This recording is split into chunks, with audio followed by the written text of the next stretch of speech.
I know the press has just had a long session with the team here about what we're talking about today and this afternoon.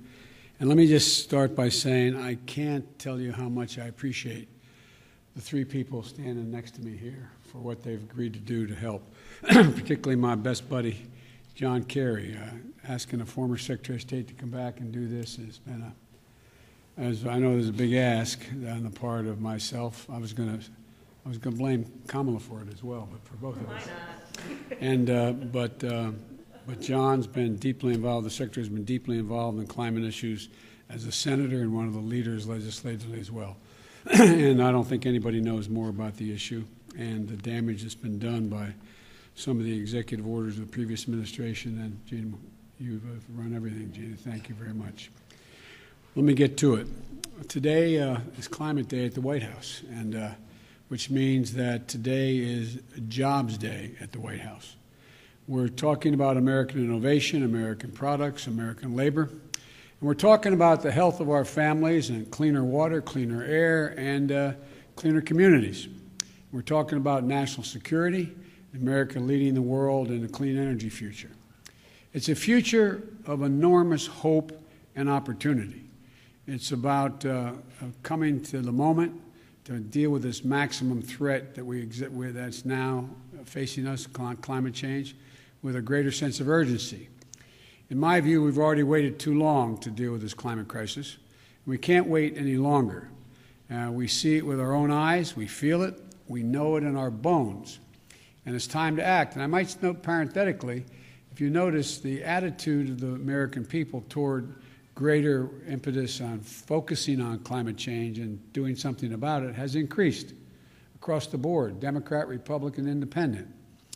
That's why I'm signing today an executive order to supercharge our administration's ambitious plan to confront the existential threat of climate change. It is an existential threat.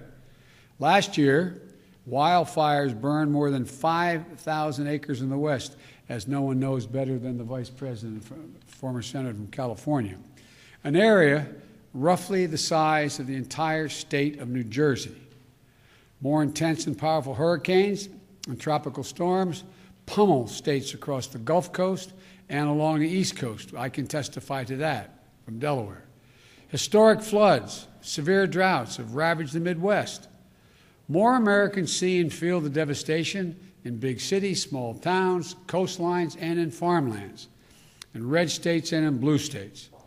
And the Defense Department reported that climate change is a direct threat to more than 2/3 of the military's operational critical installations. 2/3. And so this could well be on the conservative side. And many climate and health calamities are colliding all at once. It's not just the pandemic that keeps people inside, it's poor air quality. Multiple studies have shown that air pollution is associated with an increased risk of death from COVID-19. And just like we need a unified national response to COVID-19, we desperately need a unified national response to the climate crisis, because there is a climate crisis. We must lead global response, because neither challenge can be met, as Secretary Kerry has pointed out many times, by the United States alone. We know what to do. We've just got to do it. When we think of climate change, we think of it, this is a case where conscience and convenience cross paths, where dealing with this existential threat to the planet and increasing our economic growth and prosperity are one and the same. When I think of climate change, I think of, and the answers to it, I think of jobs. A key plank of our Build Back Better recovery plan is building a modern, resilient climate infrastructure and clean energy future that will create millions of good-paying union jobs, not $7, $8, $10, $12 an hour, but prevailing wage and benefits. You know, we can put millions of Americans to work modernizing our water systems, transportation, our energy infrastructure to withstand the impacts of extreme climate. We've already reached a point where we're going to have to live with what it is now. That's going to require a lot of work all by itself without it getting any worse. When we think of renewable energy, We see American manufacturing, American workers racing to lead the global market. We see farmers making American agriculture first in the world to achieve net zero emissions and gaining new sources of income in the process. And I want to parenthetically thank the Secretary of Agriculture for helping me put together that program during the campaign. We see small business and master electricians designing, installing, and innovating energy-conserving technologies in building homes and buildings. And we're going to reduce electric consumption and save hundreds of thousands of dollars a year in energy costs in the process. And when the previous administration reversed the Obama-Biden vehicle standard and picked big oil companies over American workers, the Biden-Harris administration will not only bring those standards back, will set new, ambitious ones that our workers are ready to meet. We see these workers building new buildings, installing 500,000 new electric vehicle charging stations across the country as we modernize our highway system to adapt to the changes that have already taken place. We see American consumers switching to electric vehicles through rebates and incentives, and the residents of our cities and towns breathing cleaner air and fewer kids living with asthma and dying from it. And not only that, the federal government owns and maintains an enormous fleet of vehicles, as you all know. With today's executive order, combined with the Buy American executive order I signed on Monday, we're going to harness the purchasing power of the federal government to buy clean, zero-emission vehicles that are made and sourced by union workers right here in America. With everything I just mentioned, this will mean 1 million new jobs in the American automobile industry, 1 million. And we'll do another thing. We'll take steps towards my goal of achieving 100% carbon pollution-free electric sector by 2035, transforming the American electric sector to produce power without carbon pollution will be a tremendous spur to job creation and economic competitiveness in the 21st century, not to mention the benefits to our health and to our environment. Already, 84% of all new electric capacity planned to come onto the electric grid this year is clean energy. Clean energy. Why? Because it's affordable, because it's clean, because in many cases it's cheaper, and it's where we're keeping up. They're keeping up.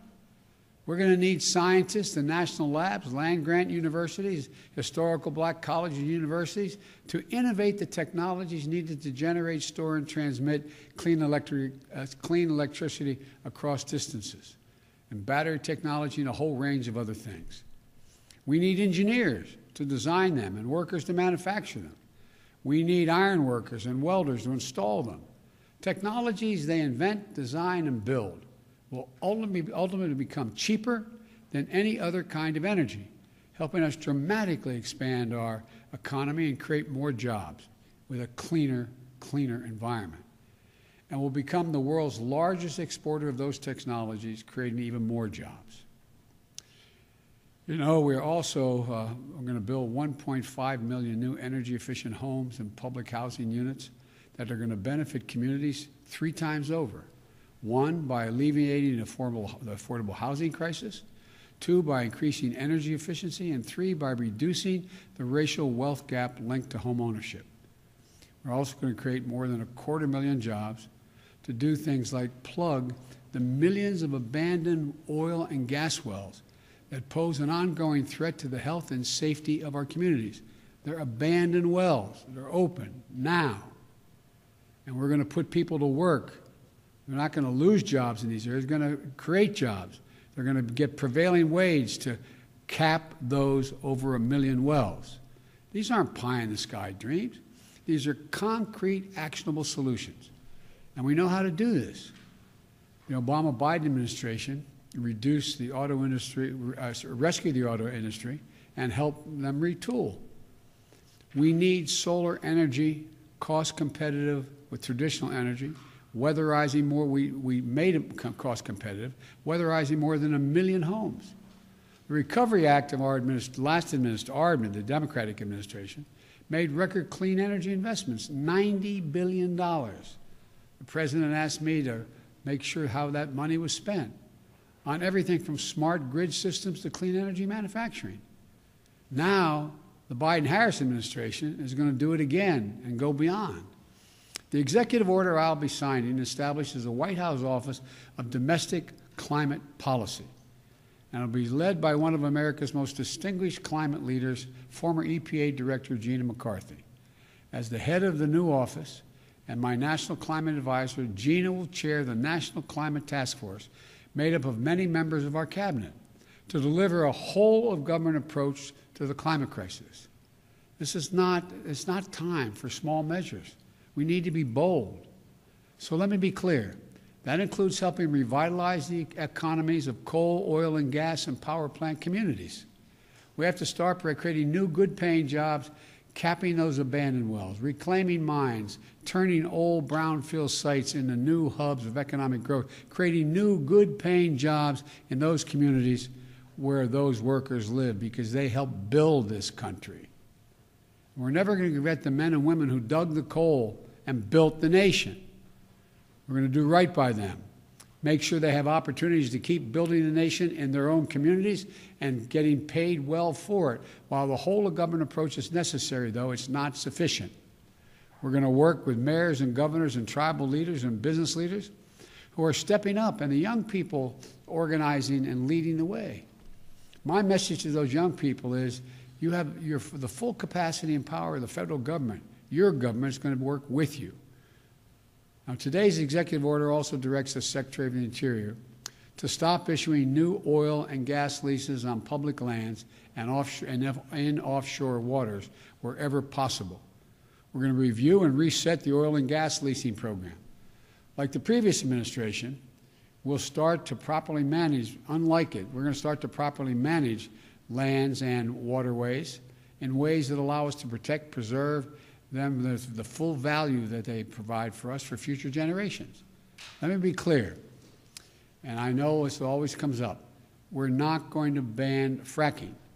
We'll protect jobs and grow jobs, including through stronger standards like controls from methane leaks and union workers willing to install the changes. Unlike previous administrations, I don't think the federal government should give handouts to big oil to the tune of $40 billion in fossil fuel subsidies. And I'm going to be going to the Congress asking them to eliminate those subsidies. We're going to take money and invest it in clean energy jobs in America. Millions of jobs in wind, solar, and carbon capture. In fact, today's action is going to help us increase renewable energy production from offshore wind and meet our obligation to be good stewards of our public lands. It establishes a new, modern-day civilian climate corps that I called for when I was campaigning to heal our public lands and make us less vulnerable to wildfires and floods. Look, this executive order I'm signing today also makes it official that climate change will be at the center of our national security and foreign policy. As Secretary Kerry, as our special presidential envoy for climate, with him, the world knows how serious I am about by appointing one of America's most distinguished statesmen and one of my closest friends speaking for America on one of the most pressing threats of our time. John was instrumental in negotiating the Paris Climate Agreement that we rejoined, this administration rejoined on day one, as I promised.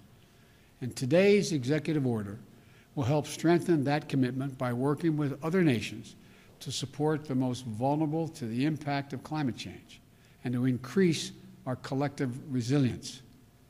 That includes a summit of world leaders that I'll convene to address this climate crisis on Earth Day this year, in order to establish a new effort to integrate the security implications of climate change as part of our national security and risk assessment and analysis will also be included. With this executive order, environmental justice will be at the center of all we do, addressing the disproportionate health and environmental and economic impacts on communities of color, so-called fence line communities, especially those communities, brown, black, Native American, poor whites. It's hard, the hard-hit areas like Cancer Alley in Louisiana, or the Route 9 corridor in the state of Delaware. That's why we're going to work to make sure that they receive 40% of the benefits of key federal investments in clean energy, clean water, and wastewater infrastructure. Lifting up these communities makes us all stronger as a nation and increases the health of everybody. Finally, as with our fight against COVID-19, we will listen to the science and protect the integrity of our federal response to the climate crisis. Earlier this month, I nominated Dr. Eric Lander, a brilliant scientist who is here today to be the director of the Office of Science and Technology. I also nominated another brilliant scientist, Dr. Frances Arnold and Dr. Maria Zuber, to co-chair the President's Council of Advisors on Science and Technology, so-called PCAST, that President Eisenhower started 6 weeks after the launch of Sputnik. It's a team of America's top scientists charged with asking the most American of questions. What next? What's the next big breakthrough? And then helping us make the impossible possible. Today, I'm signing a presidential memorandum making it clear that we will protect our world-class scientists from political interference and ensure they can think, research, and speak freely and directly to me, the Vice President, and the American people. To summarize this executive order, it's about jobs, good-paying union jobs. It's about workers, building our economy back better than before. It's a whole-of-government approach. Put climate change at the center of our domestic, national security, and foreign policy. It's advancing conservation, revitalizing communities in cities and on the farmlands, and securing environmental justice. Our plans are ambitious, but we are America. We're bold. We're unwavering in the pursuit of jobs and innovation, science and discovery. We can do this. We must do this, and we will do this. I'm now going to sign the executive order to meet the climate crisis with American jobs and American ingenuity. And I want to thank you all. I'm going to go over and sign that now.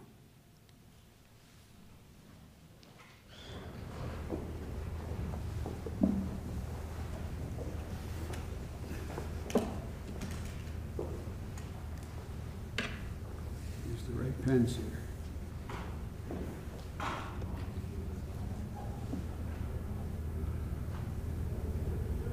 The first order I'm signing is tackling the climate crisis at home and abroad.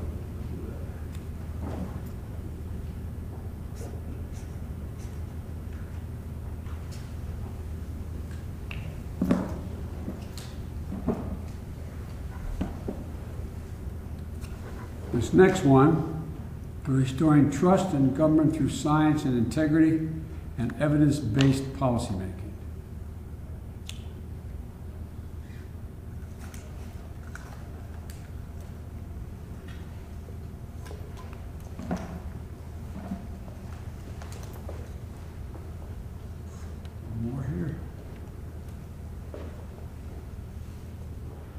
And this last one is the President's Council on Advisors on Science and Technology established.